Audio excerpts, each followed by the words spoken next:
Listen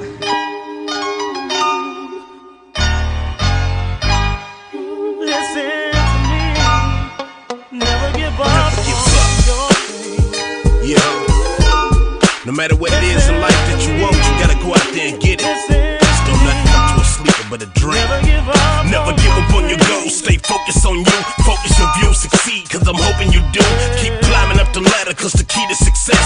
Go hard and go home, never settle for less. Life is stress, but we gotta deal with it, homie. Send a prayer to the man to put a shield on it. Work hard for what you get, appreciate what you got. You can always improve, just don't stop. Going for your dream to achieve in your life. Gotta take a chance like rolling the dice. It won't come to you, so you gotta go get it. At the end of the day, add up the digits. Miss Price used to say, if there's a will, there's a way. So I live by it until this very day. I kept on mashing and I never gave up. Me believing in myself is the way I came up. Never hold you down. You gotta get up. These are your dreams. Never give up. Never ever give up. You gotta keep on hustling, keep on rocking. You gon' make it, keep believing. Never ever give up. I'ma keep hustling till I'm down in the dirt. Number one rule is my family is first. I know you probably saying this dude trying to preach a sermon. Let me speak cause the streets deserve it. At least they learning about the pain and the progress. Face to face with the strain of the process. Don't live your life like a Loch Ness. Anybody can succeed if you compete in the contest. But if you look and you find less, don't digress. Stick with your plan, it's just time's test. And I bet with a little persistence, determination and a little resistance, nothing can stop you from reaching your peak. But honestly, you the reason it's reached. Even if weak, you can find a way to achieve. Man, it feel good to see my people succeed. Never hold you down. You gotta get up. These are your dreams. Never give up. Never ever give up. You gotta keep on hustling, keep on rocking. You gon' make it, keep believing. Never ever give up. You gotta stay dedicated, cause that's what it takes. Keep your eyes open in the streets for the fakes. They don't wanna see you grow and get your plan off the ground. Like crabs in the bucket, they would rather pull you down. Don't never give up on your chase for your paper. Keep doing you, stop worrying about the haters. Live out your dream and believe in yourself. What's up, team? This is Robert Porter with I Love San Bernardino County Radio Show on KCA NBC 106.5 FM, 1050 AM, where we will talk politics, culture, and history. How we doing out there today, team? Excellent, excellent. How about yourself, Robert? I had to stay home today. I'm so sorry. The COVID is running through our house, and I just didn't want to, accidentally, get anybody sick. Thank you, brother, for being so considerate. I wish that's a prime example of how we each should be conducting ourselves. We don't want to put anyone at risk or have any loss of life within our family or our community that could be prevented. So thank you for that, brother. And to be honest, I'm starting to feel a little chilly, and like the muscle aches a little bit. So I'm not going to be with you guys long. I'm going to leave you in capable hands. But I wanted to thank Mr. Penman for showing up on this crazy rainy day, and I'm very appreciative of him. Definitely, definitely. And hopefully Best Seen will rise. But if you could shout out our sponsors as well, because we're going to make sure that we give them their due and thank them for supporting the I Love San Bernardino County show. Oh, Max Zaire with Celebrities Bar and Grill, top notch. Please head over to Celebrities on Tuesday and Saturday for their $9.99 steak special. Order a drink and just enjoy a nice steak there and talk to Max. He's a great guy. I'd also like to thank Ben Chavez with First Lineage Site Services, who will be the sponsor for our I Love San Bernardino Standout of the Week, who Johnny will soon be explaining about. And I want to wish everyone of the candidates good luck in their process of running for office right now. And I will be back next Monday. Definitely, definitely. Thank you, Robert, and get well soon. And we'll be praying for everyone in the household. And you guys take care of yourself, because our health is really, as they say, our wealth. And our temple is the only thing that allows us to live in this world. So take care of yourself, brother, and God bless you as well. God bless you and Jesse, and thank you so much, Mr. Penman. Thank you, Robert, and hope you and your family get well. Have a good evening. You too. All right. Thank you. Thank And you. and I love San Bernardino. Hey now. Hey now. Hey, where's now. my shout out, man? Come on, Rob. What's up? What's up, dude? Oh, and I love Eric. Yeah. There you go. I All love right. Eric too. Take it easy, man. Get your rest on. All right, bye-bye. Definitely. As our listeners had just heard that Robert Porter and family are experiencing COVID, that's something that's still present within this world and something that we still have to be conscious of.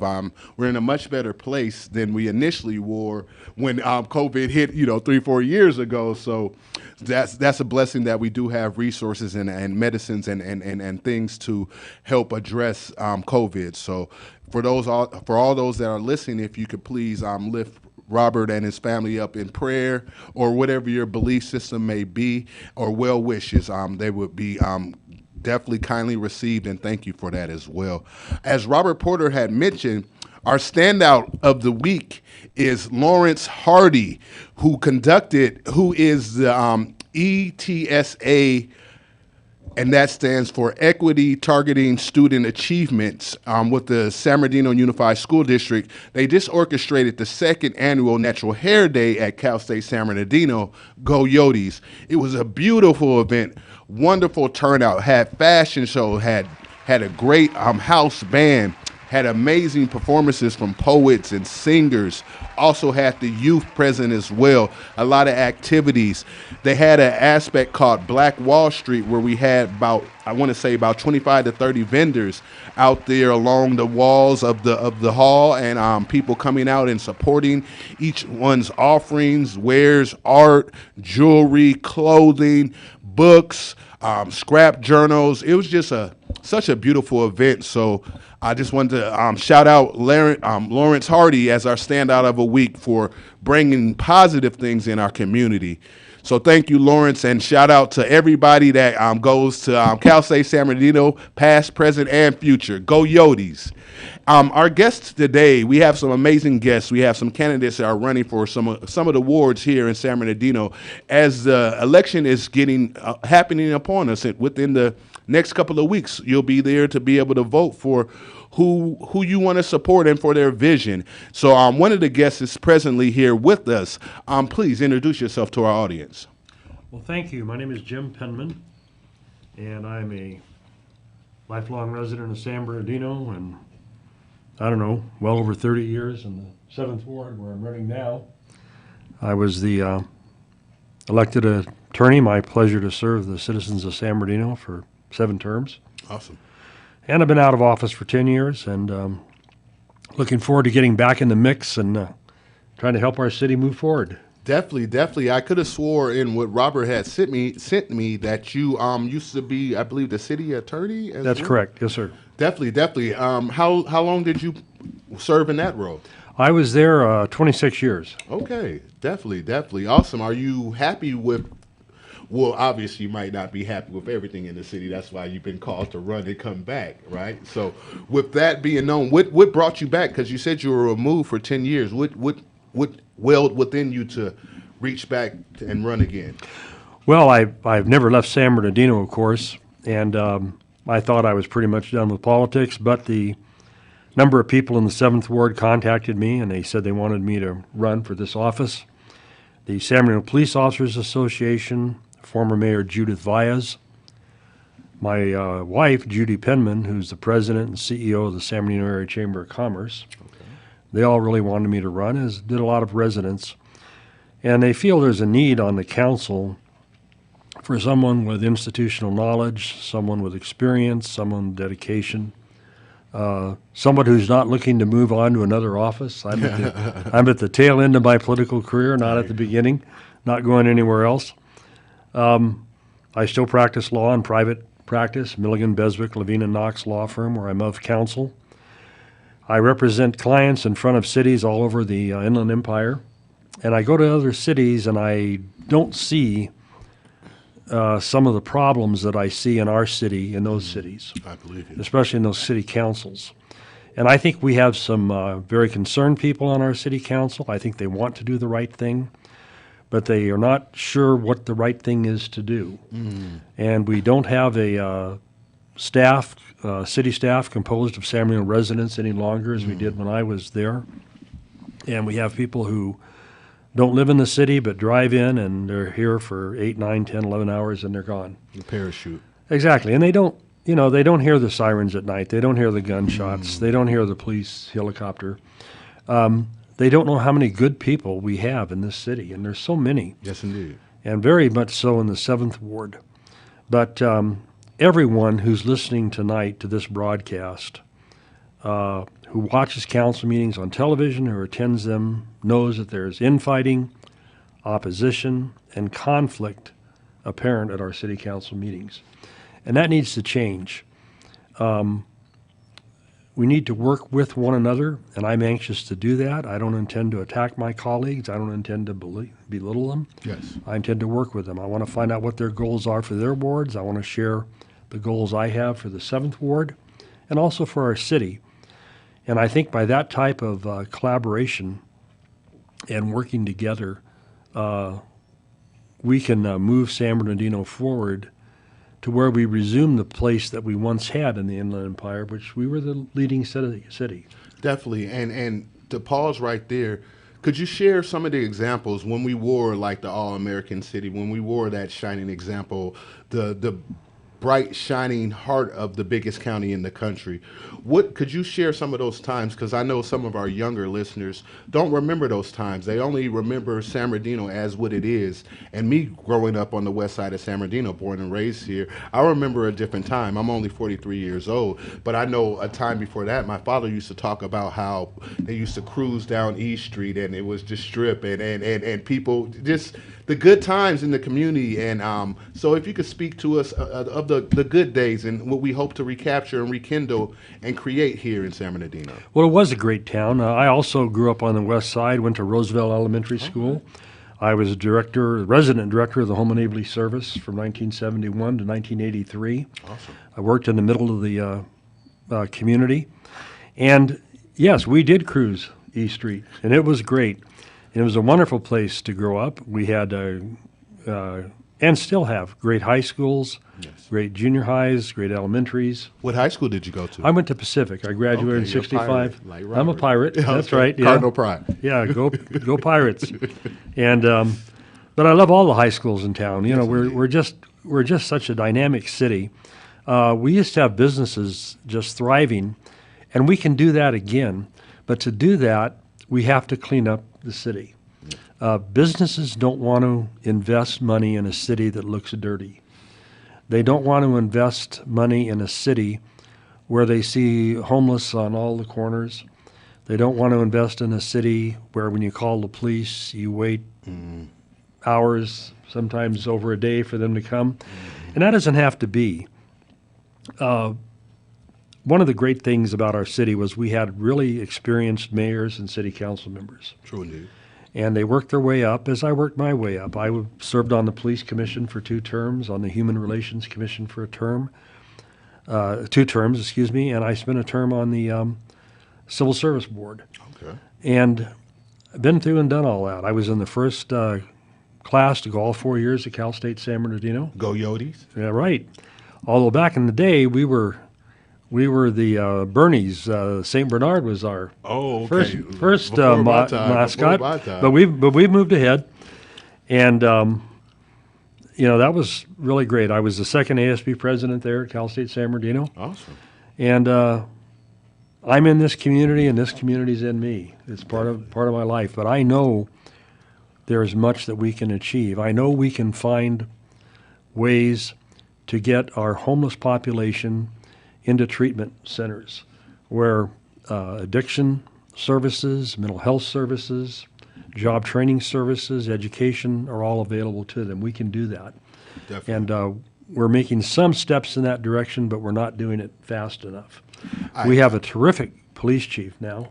I hear you. And I had just read an article earlier today about how you're seeing a push. Some people support this, some people don't. But you're seeing a push for states to kind of force people into services, receiving services, if they have mental health issues or they have substance abuse issues or substance disorders, right? How do you feel about that approach, forcing people to get help? How do you feel about that? Well, I'm conflicted on that because forcing people to do anything is always difficult. It's better to persuade them. But when you're dealing with people with mental health issues or people who are addicted to drugs or alcohol and they're in mind-altered states, it's very hard for them to Think logically. think logically to understand what is best for them. And we have a lot of programs now for homeless people, but unfortunately, studies have shown that the majority of our homeless don't really want to be off the streets. I have found that to be true, that some choose to be off the grid or unhoused. Most people that I've engaged with do want services, but I have ran into more than I would even like to admit that we're happy and content being unhoused. Well, it fits the lifestyle of being addicted to drugs and having mental health problems, not to have to go to a place that has rules, where you have to get up at a certain time, where you have to be in bed by a certain time, where you have to make up your bed, clean up after you. That's not something that people with mental health issues and some people who are addicted, have addiction problems, really want to do. And we have to deal with that. But I think that's going to be handled at the state level. The governor seems to be pushing now, along with a lot of mayors of cities all across the state and across the country, to find ways to do that. I was director of the Home and Neighborly Service doing social work in the 70s when Governor Reagan removed the people with mental health issues from the state hospitals. Mm-hmm. And we were concerned about that at the time, and there were predictions these people are going to end up on the streets because the idea sounds good that if a person can be treated by medication, they shouldn't be locked up. The problem is some people, when they're not in those facilities, they don't take their medications. Mm. And when they don't take their medications, they become a danger to themselves and too often a danger to others. Mm-hmm. And that's what's happened throughout the country. And the people who want off the streets, the programs are there now and the housing is there now to get them off. Definitely. It's the people who don't want help. And we have to be understanding of those people. At the same time, we cannot allow our city to be a city where people live on the streets or out in the cold weather and the rain like tonight. Yeah, like today. It's just, I got on the freeway at 29th and Waterman, and there is a homeless camp there. And Caltrans just cleaned it up today, but there's already one tent back up. And I really feel for those people, having to live in those types of conditions. Yes. So we've got to be more intelligent, and we've got to do some things. Now, we're fortunate we have a new police chief in San Bernardino, Darren Goodman. Yes, I'm aware. He was speaking, sharing about the idea for some of these smart cameras at the last City Hall meeting. Right, and he knows what he's doing. He was the police chief in Upland. He was the captain in our sheriff's department. My knowledge of him and his of me goes way, way back. Mm-hmm. And in fact, I got a picture of me with him on one of my flyers here. There you go. He has not endorsed any candidate, as is appropriate for a police chief. Definitely. But his police officers have endorsed me to be the next 7th Ward Council member, and I really appreciate that support. Let me jump in here. Sure.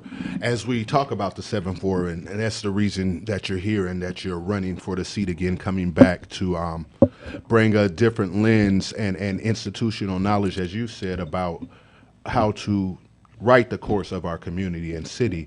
What is your vision for the 7th Ward?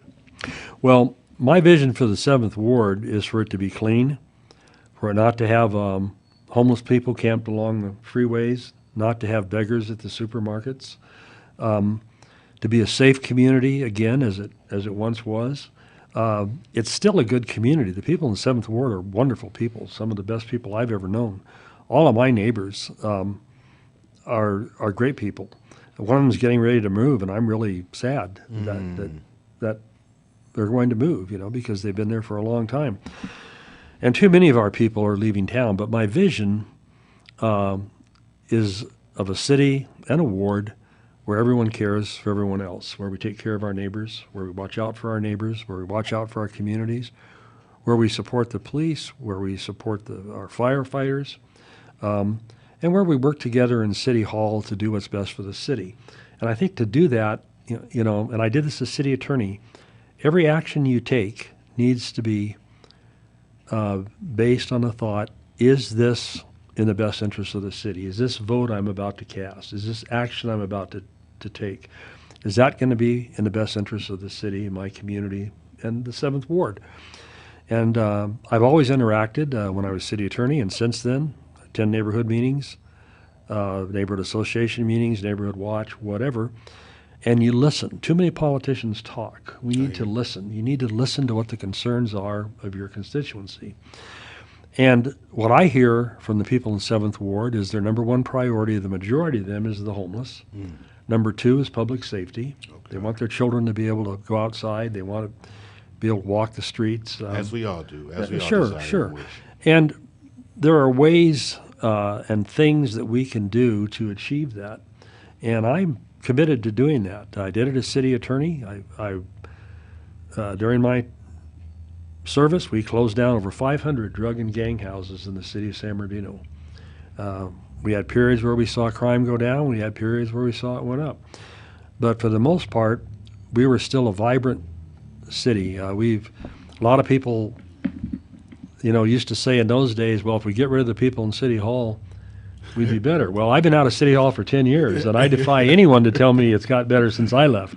Well, definitely. On that topic of safety, especially when you know about San Bernardino County has one of the largest amount of people returning from incarceration.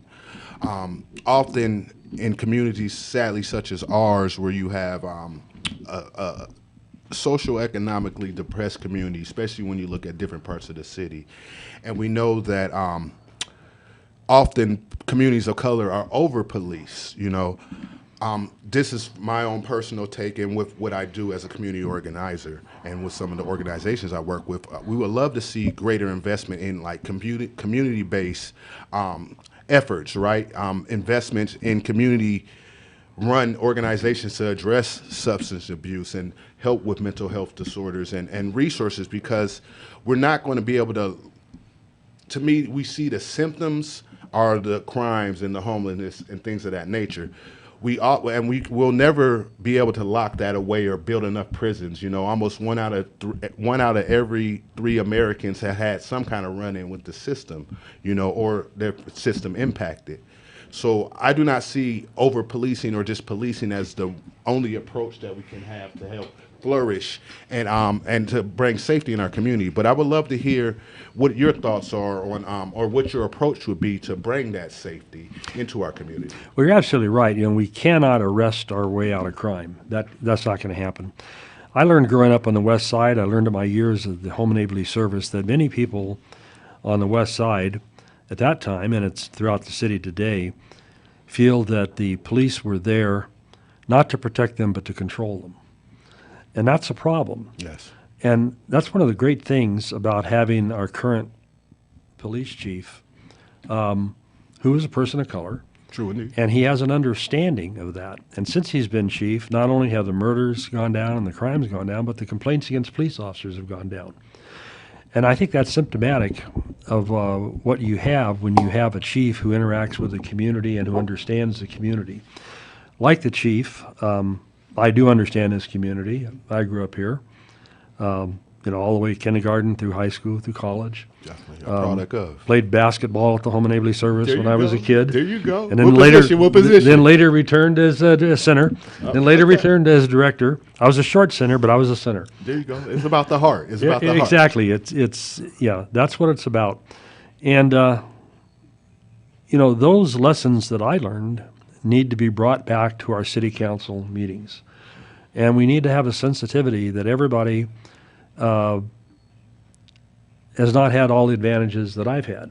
True. Now, I wasn't born with a silver spoon in my mouth. My first job was washing dishes at the Tartan on Highland and Del Rosa when I was in high school. I hear you. That's my first time ever hearing of the Tartan, but I'm familiar with the area. Yeah, that's what it was. And there I was, busting suds at 16 years of age, Yeah, awesome. And it was great.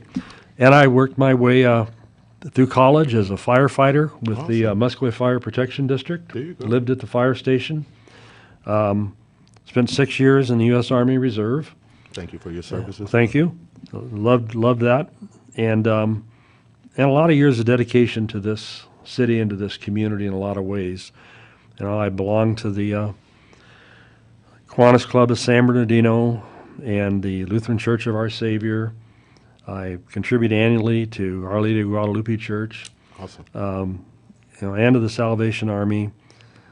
And I belong to the Elks and the Eagles and Shriners and all kinds of groups. You know, I mean, I'm a joining guy. You're entrenched. But you have to be involved in your community. Definitely. And I've stayed involved these last 10 years that I've been out of office. But I see a need now, and I don't think sitting on the sideline with the experiences that I've had and the education and knowledge is a prudent thing to be doing. I think I need to be back in there, and I think that I can bring a little different philosophy to our current city government. We have a lot of young people in city government today, and that is a really good thing. No, definitely. It really definitely, is. Really definitely. is. We need that. But we also need a few old timers who. We need the wisdom. Yeah. We need the insight. Yeah, you need that. You need that.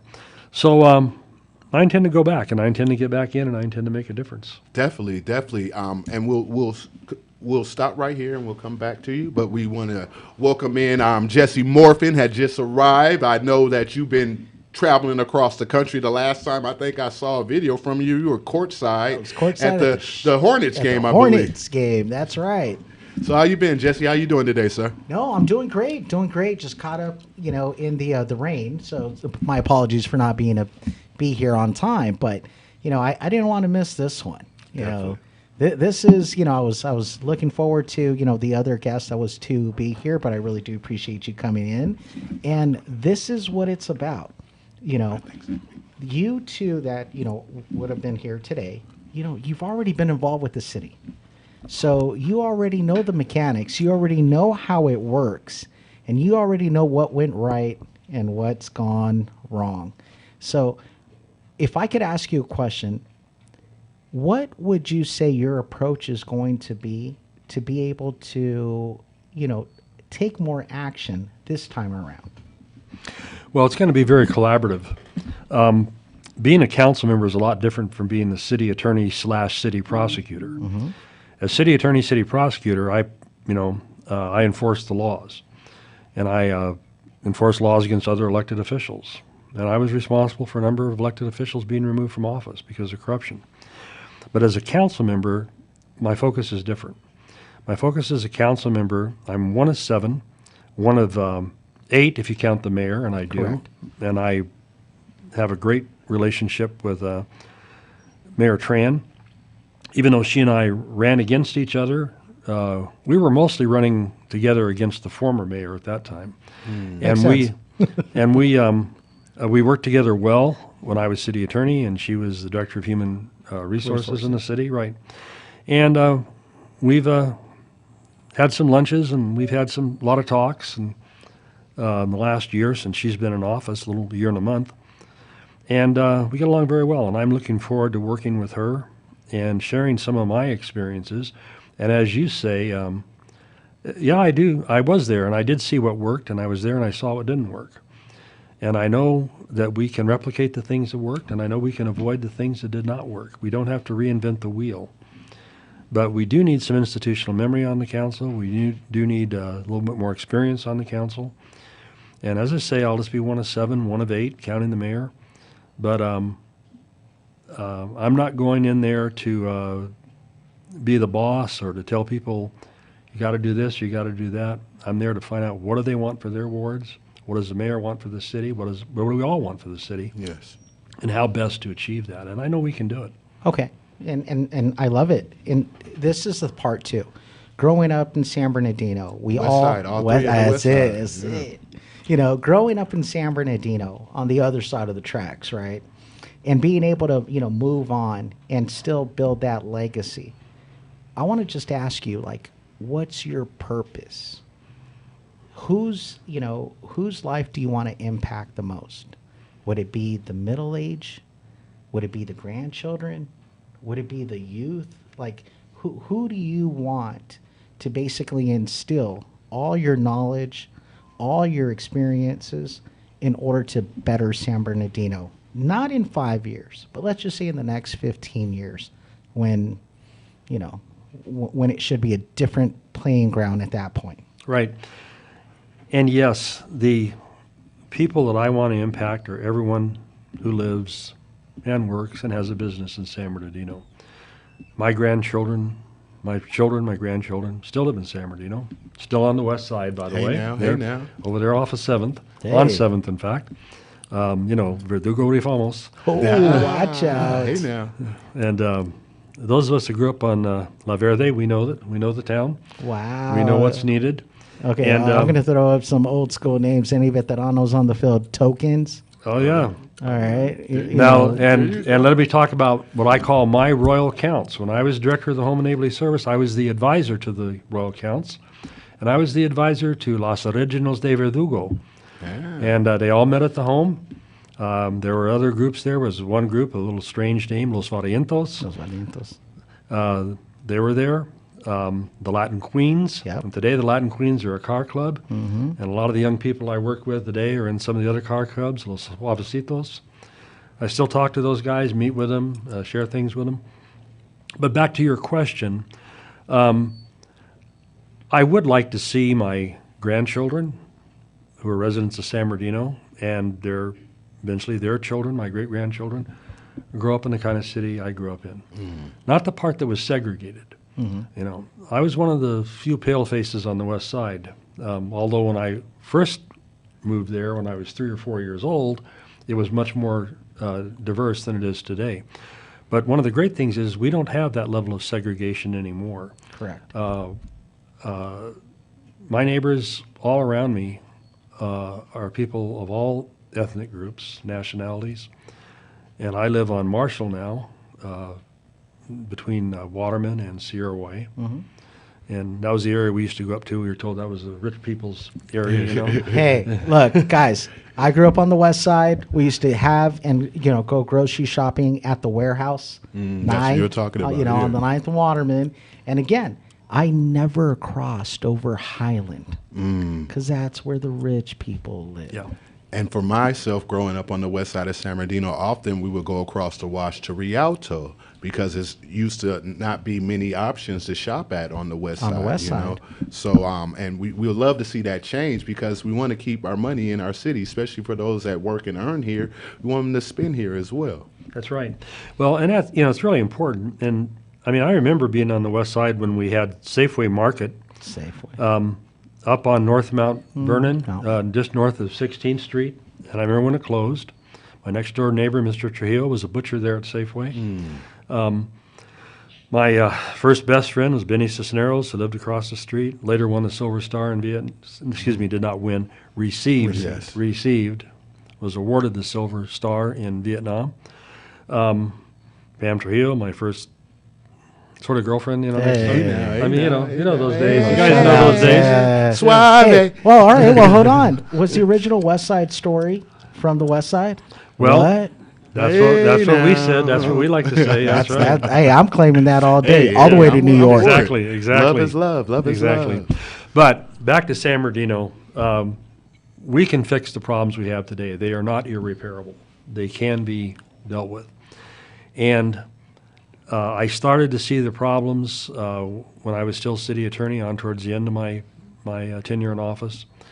And I saw people come in who really had the best interests of the city at heart, but they really didn't know what to do. And they led us into a very unnecessary, very preventable bankruptcy. Right. When Mayor Judith Valles left office, she left millions in reserve in the general fund and the special funds. And her successors just blew through that and right into bankruptcy because they didn't know what they were doing. And the council today, I think, wants to do the right thing. I think they're trying to do the right thing, and I think they're probably doing the best they can. But they need something new to them. They need some little bit of experience in there, a little bit of knowledge that is absent there right now. I have that. I bring that. And that's why I think Mayor Valles, the police officers, so many residents, the business community want me back in. And, business is the lifeblood of any community. Definitely. It really is. Most people don't know this, but the taxes we pay on our homes don't even cover the basic services that we get in neighborhoods. The money comes from businesses. They employ local people. They put lots of money into the city when they build. Their permits are very expensive. Their business licenses are very expensive. Tell me about it. You guys are part of that, so you know. And He's that's more something so than else, me. by the Tell way. me about it. We have a lot of people now that grew up on the west side who are business owners. Something that a lot of us didn't see coming probably when we were younger. I mean, Well, entrepreneurship from the West. exactly. Well, you talked about growing up on the wrong side of the tracks. I was there before the freeway was there. It was the tracks. We crossed the tracks. I hear you. But I also remember when I was on the police commission, when they had a crime committed on the east side of town, on the east side of the tracks, on the east side of the freeway, they would put a police car at 5th Street, at 9th Street, at Baseline and Highland, and they would wait for the suspect to cross and come back. Go back. And cross very the bridge. often they caught them. Now, thank goodness we've passed those days. Yeah, that's Right. And thank goodness we have the police chief and the officers we have now, because our department is getting a lot more diverse. I never dreamed it would be the way it was when I was on the police commission, that it would be the way it is today. It's an entirely different situation. See, so I still have my property where my mom's at over on Olive Street, and Santa Fe like literally just tore up our street, and now created a unhealthy way of being able to get in and out. But long story short, our neighbors across the street, they were up in age, and just beautiful family. And I just remember asking Emma, I was like, Emma, do you remember before this freeway thing? And she used to just point her with her finger, and she would just say, they were so stupid to build that freeway. We would sit here and we would just watch maybe one or two cars the entire day go through this freeway thing. Well, come to find out, look at what it's grown to, right? Yes, Yeah, it's, the 215. Definitely. And that was something we faced too, because when they built that freeway, all the off ramps were on the east side, Yes. and there was none to the west side, and the west side was really isolated. And one of the successes that we had when I was in office was we were able to turn that around, and we were able to get off ramps onto the west side. That was a big event, and we had fought for that, and people on the west side had fought for that for years, and we got that. We got it there at 5th Street. We got it there at Baseline. We got it at Highland.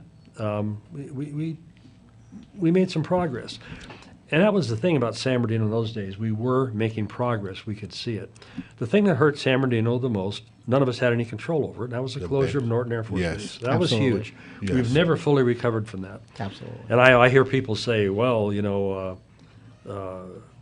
was in office or she was in office when the city started going downhill. Well, when Norton closed, things started getting tougher. Definitely, You know. definitely. And I would like to kind of pivot the conversation to another aspect, because we do have a large amount of youth people, young adults and youth that call San Bernardino home. And from my vantage point, we're kind of in the midst of like a arts and creative expression kind of renaissance. It makes me think of Ernie Garcia and his wife Dottie Garcia, and how he used to say, because myself and many others from San Bernardino generation now, we were working at that Garcia Center to get it up to date, slaving over the summer out of the love of our hearts, because nobody was getting paid to do any of that.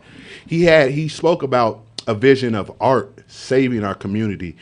Now, with the Garcia Center here and Creative Grounds in downtown San Bernardino, and Inlandia doing things here in San Bernardino County and Riverside County, and when I go to Riverside, I see the arts thriving and see how when they how those events generate so much money, because downtown Riverside is a destination now, right? I would love to see San Bernardino as a destination from the arts and creativity, and with that, knowing that our youth and young adults need outlets, need things to do, so they're not just taking their money and running and spending it over here in like Redlands, and it's all for the Empire for me. I love the Inland Empire. That's what I rep, right? The IE. But I'm from San Bernardino, and I would love to see that same kind of community that I see here in downtown Redlands, where I see in Riverside, what I see in Claremont, even though that's outside the county. But that community business and art and music thriving and things happening, what would be your approach to help cultivate that in downtown San Bernardino and throughout the entire city for all our residents? Well, it's fairly simple. We need to invest not just money but time in the arts, and we had that when I was here, and even when I was in City Hall, we had dances all the time, and the weekends at the convention center was open at that time. We have one of the longest standing orchestras in the country. I love the quote. Yeah, we do, and it's just great. The California Theater is a great venue. It's one of the most beautiful. I was up in Santa Barbara, and I went to their equivalent of the California Theater, and it is nowhere near as beautiful as ours. Hey now, Dino in the house. It is just wonderful, and we can have that again, but we have to be interested in the arts, and our San Bernardino Philharmonic Orchestra is just top notch. It's just one of the best, and they have a season that's just recently started again there at the California Theater. Definitely. They do the 4th of July concert now. It's becoming an annual thing at San Bernardino Valley College. Yeah, with the fireworks. With the fireworks, that's right. And we can do those things again, and we need to have a youth council of young people that gives advice to the elected officials in the city about what they would like to see, because they're the ones that can tell us. I mean, I've got a few decades under me. I'm chronologically gifted. There you go. I'm not Amen. old. Nice way to frame it. But Beautiful. I know enough, being chronologically gifted, to know to listen to young people. What do you guys want? What do you need? What would you like to see us do? And those are things that need to become priorities. Definitely. And I intend to push for that. I say push for it because, again, I'm not going to be mayor. I'm not going to be city attorney. I'm going to be one of 7. So I have to collaborate with others. I have to partner with them. But I can encourage them to listen to these young people. And that's what I intend to do. And that's what we're going to do. Awesome. Well said. Well said. Yeah, no, and I love the fact that you brought up, Norton. Great, it's gone, right? And we can't be crying about spilt milk. I get it. But don't you think Seminole brings in more money than Norton does? Or ever did? San Manuel brings in more money than Norton did. However, what Norton brought that San Manuel doesn't bring was more long-term residents. We had people living throughout the city connected to Norton and the aerospace industry. Okay. We had not only military officers and non-commissioned officers whose pay was good enough that they could buy and rent houses here, and they lived here. We had a number just south of Norton. We had a real aerospace civilian complex there, and a lot of those people lived here. And they brought in lots of money to this town and lots of business. San Manuel brings in money, but it's transitory. It's people who come in, they go to the casino, and they leave. They don't buy houses They here. don't keep it here. Yeah. Well, but they do provide those jobs that allow. There is no question that San Manuel provides jobs. There's no question that San Manuel provides financing to not only our city, but to our charitable institutions, Yes, to indeed. our schools. Yes, indeed. Millions and millions of dollars. So it's a little different dynamic, but yes, you can't underplay that, And when I went to Highland Junior High School, we had students there from San Manuel, and they were very different. I mean, there were holes in their jeans. Sometimes they were barefoot. It was very tough for them. And had some really good friends there, and still have some friends there from back in those days. But it's a different dynamic now. But I will say that San Manuel has treated San Bernardino much better than San Bernardino historically treated that particular nation. Yes. I believe you. I agree with But that. that's neither here nor there. We're here now together. That's what. San Manuel is treating us the way they should have been treated. We appreciate that. We respect that. Definitely. I cannot imagine this city without San Bernardino any more than I could imagine it without Norton Yes. when I was a young man, Yes. a boy. Definitely. one. I would like to just hear your thoughts on this because a couple of the issues that I hear our community say they're struggling with is it's two things. We have a lot. Sadly, we have a lot of slumlords that run apartments here, and so how would you address that, as well as many people are calling for rent control because many people are not making enough to take care of their rent, not even thinking about home ownership, which is still a pathway to build wealth in this nation. But so many are struggling, and that's almost becoming like a pipe dream to people because they could barely afford to pay their rent when they want to see 2.5 times what the rent is. I can't tell you off the top of my head what the average rent is, but most people that, especially those that don't have higher education, struggle to provide housing for their family, and that's not even talking about affording a car, insurance, putting food on the table. What do you think about rent control, or making sure that we have more responsible business owners as far as landlords and apartments go? Well, we dealt with that successfully for years, and we need to do what we did back then. I have 3 priorities: safety, homeless solutions, and housing. And I'm going to read you my housing as a start. Expand new home construction to make housing more affordable for San Bernardino families. Strengthen code enforcement to clean up blighted properties and hold irresponsible landlords accountable. We did that. We instituted a program called Administrative Civil Penalties, which we used against slumlords, $1,000 per day per violation, and they had to clean up their properties. We did team inspections, and those team inspections worked. Okay. And we got a lot of properties brought up to code, and that's what we need. Amen. And the way you guys are joking, I'm assuming somebody had some experience maybe on the other side and maybe got visited by one of our inspection groups. They did. Yeah. But he cleaned up his act, right, Jesse? Cleaned up. And so many of them did. I'm going to tell you, so many of them did. When they realized that they were not going to be able to keep doing business that way, they turned around. You can't lick them, join them. Right. And the only reason I'm saying, the comments that I used to represent Freddie Mac, Fannie Mae. And there was that time period where we foreclosed on a lot of properties, and we had a lot of properties that were, empty, right? And keeping up with these empty properties of, people trespassing and having code enforcement drive around. I'm like, dude, seriously? Like, am I the only one that's being targeted here? But the reality of it is, I'm glad because they got us or the banks off their butts in order to do what needed to be done. Because growing up in San Bernardino, call it the drought or whatever, but I remember green lawns all over. Okay, so I remember the pride of ownership. And if these properties are all being rented out, it loses pride.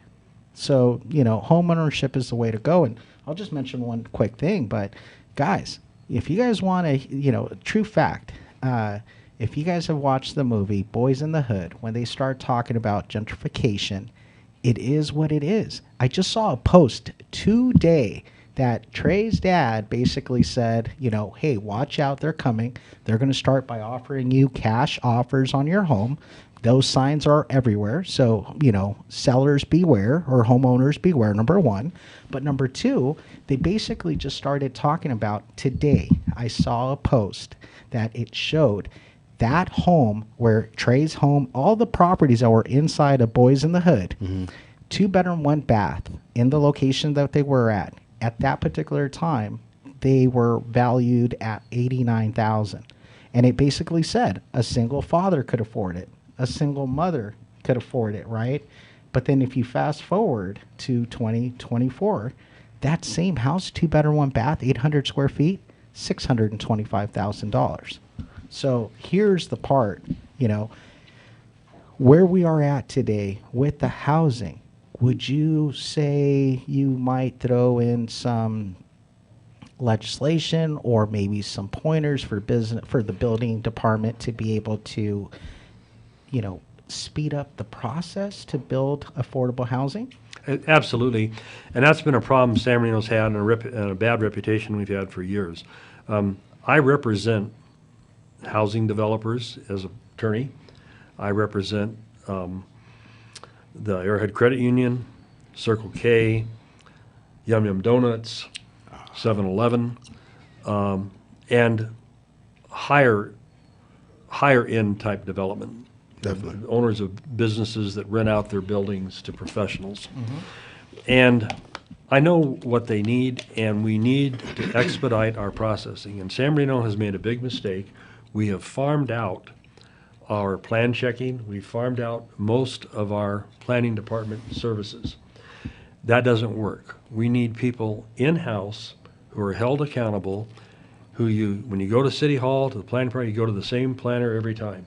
You don't have some company based out of town. Ring around the planner or something. And like that. and you get a different person every week that you go in. And different answers Yeah. each time. And I saw we had periods where we had really good planning directors, and I saw what really happened and worked. And we've got to get back to those days and stop outsourcing everything. Outsourcing costs us local jobs. It costs us dedication. Most of the people who worked for the city of San Bernardino used to live in the city of San Bernardino, and they cared about the city, and they volunteered their time. Definitely. Because this was their community. When you live in LA, when you live in Orange County, you live in Riverside County, wherever, you come here and you spend your 8, 9, 10 hours and you're gone. That's it.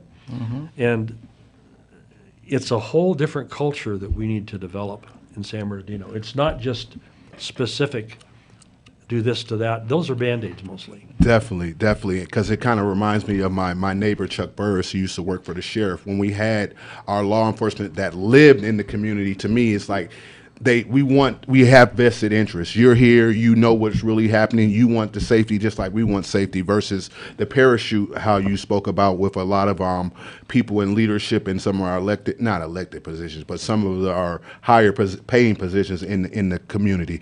As we get ready to end, because we're at the 3-minute mark, I just wanted to offer you a chance to speak to the voters real quick, about to make it a minute, just your last push. Yeah. Well, how to contribute, how to get a hold of you, how to reach out to you. Well, the best way is to get it. You'll be getting my mailers soon, which has all that information, and everybody's getting them. First of all, my home phone number, because you should have that, 909-882-8986. Say that once more, 909-882-8986.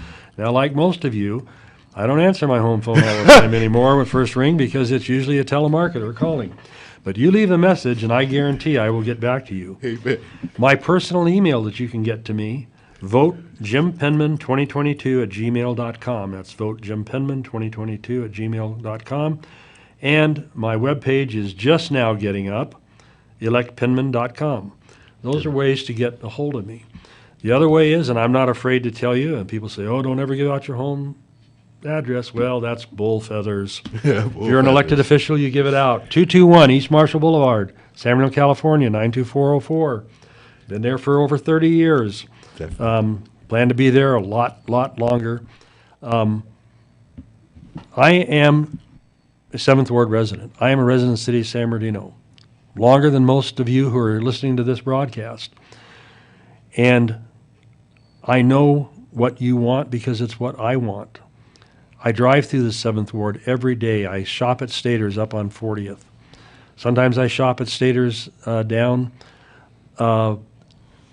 further south on Baseline and Muscogee, which is just right outside the ward. We see the same things. We feel the same things. Let me represent you.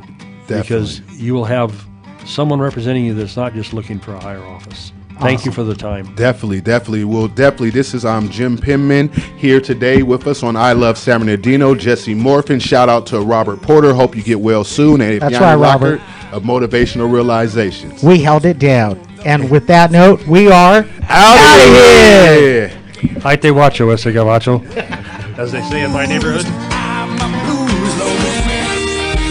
NBC News on KCAA Loma Linda, sponsored by Teamsters Local 1932, protecting the future of working families. Teamsters1932.org.